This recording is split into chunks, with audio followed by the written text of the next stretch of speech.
Hello and welcome to a Smurd P video, and today we are looking at Marvel's Legendary Collection issue 3.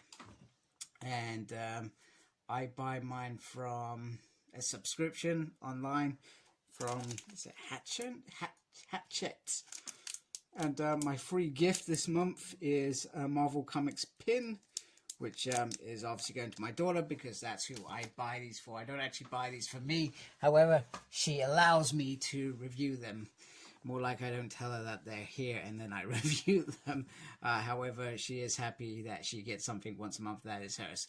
So this is 86 in the collection, and there is, well, there's a picture of Sank. It looks like an arm. So there we go. And on the back, Loki, agent of Asgard. Trust me, it's got a little synthesis there.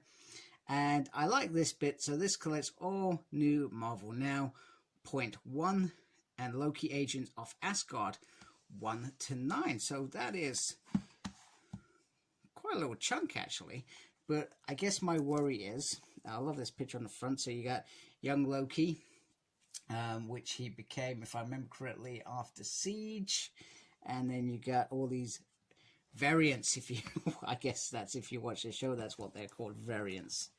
Here you got a scene from Loki, which is there, and it's got all the writers. So generally Al Ewing is the main writer, then you got some artists and all the other talented team in here, and then you've got this little synthesis at the beginning, and Ed is giving his thoughts on this. And I hope it's kind of thoughts of why they chose this story, because that would be interesting. Why did they choose this out of the numerous events and stories that they could have chosen? Why this? And I don't think I've ever read this, if I'm being honest with you. Which is fine, because I like reading different things. I don't think I'm even aware of this one. I cannot remember. I may not have been. I remember reading Mystery, Journey into the Mystery, the young kid Loki one. I remember reading all that because I thought that was quite interesting, where you had the bird and whatnot. I can't even remember what that was about. That was ages ago. So I think this must be after. So interesting. Well, it will be interesting, and it'd probably be even more interesting if I knew a little bit about this to actually share with you. But anyway, some decent art in there. Looks pretty cool. Oh, this must be around the time of Uncanny Avengers, because you got the skull when he had Professor Xavier's mental powers after cutting up his brain, which is really weird. It was weird, let's be honest.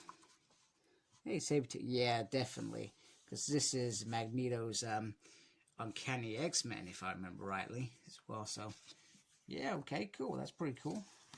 And then at the end, so it's got, so like I said, I guess in my point of view, to be continued in Loki, Agent of Asgard, Last Days, which is going to be volume 87.